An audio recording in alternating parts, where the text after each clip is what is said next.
প্রিয় দর্শক আসসালামু আলাইকুম। সবাই কেমন আছেন? আমি নীরা চলে আসলাম আজকে আপনাদের সাথে নতুন আরেকটা খুবই মজাদার সুস্বাদু আর ঝটপট একদম স্বাস্থ্যকর নাস্তার রেসিপি শেয়ার করার জন্য। প্রথমে আমি একটা গ্রাইন্ডার জারে দিয়ে দিয়েছি পেঁয়াজ আর কাঁচামরিচ কুচি করে একটু মোটা করে, তারপর দিয়েছি হচ্ছে পুদিনা পাতা। আচ্ছা, পুদিনা পাতা এখানে না থাকলে কিন্তু আপনারা ধনিয়া পাতাও ব্যবহার করতে পারবেন। আমার বাসায় পুদিনা পাতা ছিল, আর এই নাস্তাটিতে পুদিনা পাতা ব্যবহার করলে কিন্তু এটা ফ্লেভার সুন্দর আসে। তারপর সামান্য পানি দিয়ে এটাকে আমি একদম মিহি কুচি করে নিব। আপনারা কিন্তু বটির সাহায্যেও এই সমস্ত উপকরণ খুব ভালোভাবে মিহি কুচি করে নিতে পারেন। এখন আমি একটা মিক্সিং বোল নিয়ে নিলাম, এর মধ্যে আমি শুকনো চালের গুঁড়া 2 কাপ ব্যবহার করছি। বেশিরভাগ সময় দোকানে কিন্তু শুকনো চালের গুঁড়াটাই অ্যাভেলেবেল থাকে। আপনারা দোকানের শুকনো চালের গুঁড়ার প্যাকেট কিনেই কিন্তু খুব ঝটপট এই নাস্তাটি তৈরি করে নিতে পারবেন। তারপর পেঁয়াজ, কাঁচামরিচ আর পুদিনা পাতার যে মিশ্রণটা তৈরি করেছিলাম সেটা দিয়ে দিলাম। এর মধ্যে হাফ চা চামচ দিয়েছি হচ্ছে আদা রসুন পেস্ট, পরিমাণ মতো লবণ 1 চা চামচ, আর বাকি সব গুঁড়া মশলা অল্প অল্প করে দিয়ে দিব, যেমন ধনিয়া গুঁড়া, তারপর হচ্ছে মরিচ গুঁড়া, হলুদ গুঁড়া আর সামান্য টেলে রাখা জিরা গুঁড়া। এখন সবগুলো উপকরণ খুব ভালোভাবে একটা স্প্যাচুলার সাহায্যে আমি মিশিয়ে নিচ্ছি, আর ধাপে ধাপে পানি মিশিয়ে দিচ্ছি। একবারে পানিটা দিব না, আমার যতটুকু পরিমাণে পানিটা লাগবে।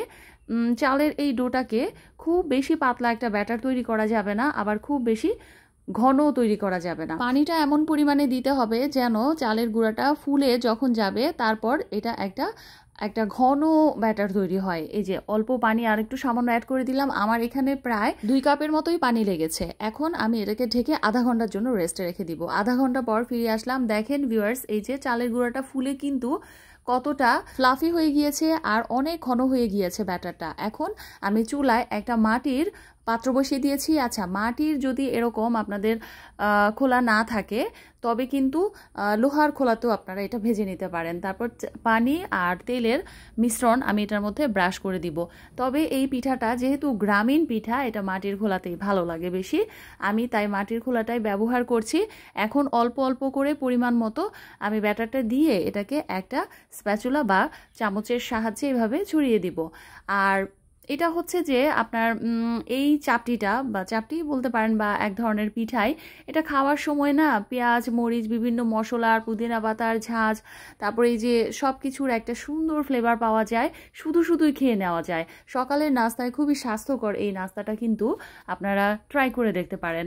তো চুলার আঁচ একদম লো মিডিয়াম করে একটু সময় নিয়ে মুচমুচি করে ভেজে নিয়েছি আমি। নিচের দিকটা একটু পোড়া পোড়া কালার এসেছে, আর এটা যা সুন্দর একটা ঘ্রাণ বের হচ্ছিল দেখতেই পারছেন। তো সময় নিয়ে ভালোভাবে একটা চাপটি আমার কুক করা হয়ে গিয়েছে। এভাবে আমি প্রত্যেকটা তৈরি করে নিব। আর আমি এটা শুধুমাত্র একটুখানি টমেটো সস দিয়ে খেয়ে নিয়েছিলাম। এটা ভর্তা দিয়ে খেতে তো দারুণ জমে যায়, আর হচ্ছে মাংসর তরকারি, তারপর হাঁসের মাংস, এগুলো দিয়েও কিন্তু খুবই সুস্বাদু লাগে। একদম ঝটপট ঝামেলাহীনভাবে তৈরি হয়ে যায় আর খেতেও দারুণ সুস্বাদু। তো আমার আজকের এই ইজি রেসিপিটা আপনাদের কেমন লাগলো অবশ্যই কমেন্ট করে জানাতে ভুলবেন না, আর বাসায় কিন্তু একবার হলেও ট্রাই করে দেখবেন। আর সবাইকে আমার চ্যানেলটা সাবস্ক্রাইব করার অনুরোধ রইল। তাহলে আজ এই পর্যন্তই। সবাই খুব ভালো থাকবেন। কথা হবে পরবর্তী নতুন কোনো ভিডিওতে। আল্লাহ হাফিজ।